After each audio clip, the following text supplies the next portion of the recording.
నేతి. ఇందాక మనం చెప్పుకున్నాం కదా, కృష్ణ తులసి, పసుపు, ఉప్పు వేసి మరిగించుకున్నటువంటి కషాయాన్ని కొంచెం గోరువెచ్చగా ఉండగా ఈ యొక్క డబ్బాలో మనం నింపుకోవాలి. తర్వాత మన ఎడమ చేతిని వెన్ను భాగం వెనకాల ఉంచేసి తలను లైట్గా వాల్చి ఒక ముక్కు రంధ్రంలో ఈ యొక్క డబ్బాని అంచు భాగాన్ని ఉంచి ముందుకు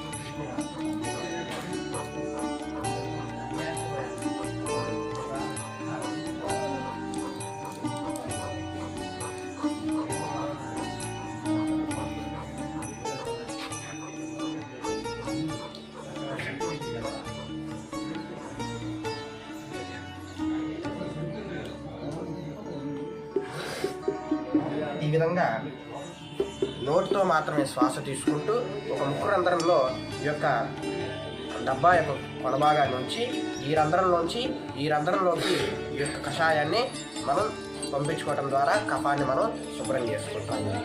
ఆ తర్వాత రెండో ముక్కు రంధ్రం ద్వారా కూడా మన యొక్క క్రియని చేయాలి.